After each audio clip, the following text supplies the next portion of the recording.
And don't you, when you like get over an injury or a sickness or anything it is in your life that sets you back, don't you feel almost a little bit more appreciative when, like, once you are feeling healthy and better, like, oh my gosh, like I just miss how that felt. I did feel like I took advantage of it. It really just like makes you appreciate your body and your health so much more when you're back to health. Yeah, I think that's a great lesson and a great point that you're trying to make is I think what you're referring to is sort of the practice of gratitude. Mm-hmm. So for anybody that's ever been injured before or has ever gone through a setback, maybe let's say you injure your hand, for example. We collectively as humans don't recognize how much we use our hands until we can't use it anymore.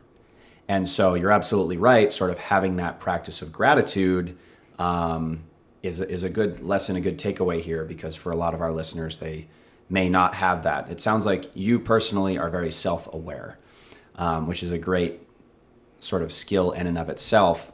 But for our listeners, having that sense of self-awareness and that sense of gratitude when you experience an injury, it's an important time to reflect on the abilities of what our body is capable of doing.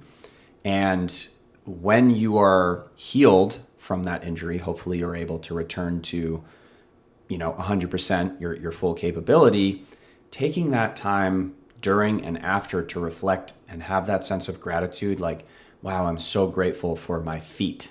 I'm so grateful for my legs and what they're able to do for me. Mm-hmm. When you return to your athletic pursuit, having that sense of gratitude, I think is very helpful in understanding, the limited amount of time and opportunity that you have to participate in your sport. So I think that's a great way of handling setbacks is with gratitude and self-reflection. Is that right?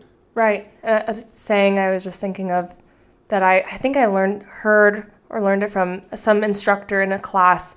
I remember being like really, really hard in that moment, and I actually started saying this in my classes too, on the microphone, like right in like the heat of it, where you could tell everyone's kind of like tapping out. They're like, don't want to do that last burpee or whatever it is I'm making them do.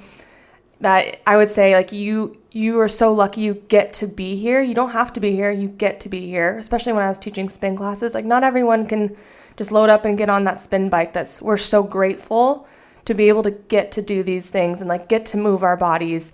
Some people can't, and getting that into that mindset like really kind of gives you that little like perk of like, wow, like I get to do this. Yeah, this is really hard, but I'm so lucky to do this. Whether it's sports, group fitness, personal training, anything in life, you get to do these things, and we have able moving bodies. It's wonderful. Absolutely. I talk about that with my personal training clients a lot, and my mental performance coaching clients, but specifically my personal training clients, because exercise, you're right, is something that we get to do. Not everybody can exercise. Not everybody is fortunate enough to be able to exercise.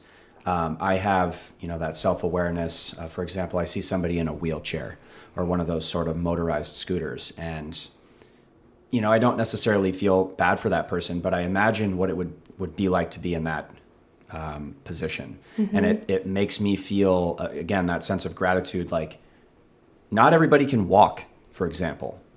Not everybody can see with their eyes. I had crazy eye surgery a few years ago. Really made me grateful for my vision. I was going to go blind in my right eye. Ended up having to have emergency surgery. So after that, and in that moment, I was like, I could be blind in my right eye. Like, I could be blind. So like having that gratitude for our eyesight, which is something that we take for granted. But exercise, to your point, is something that we get to do. It's not something that we have to do.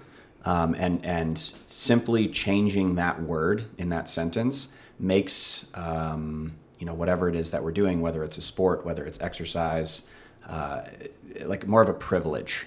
Like, oh, I get to do this instead of like, I have to do it. It makes it more of a chore.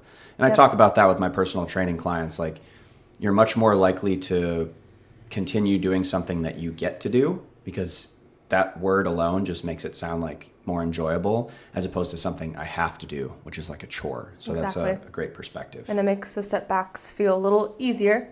Yeah. They're all tough, right. But it does make it a little lighter, a little easier, knowing that good things will come out of it. We have those healthy bodies and all of what we just talked about.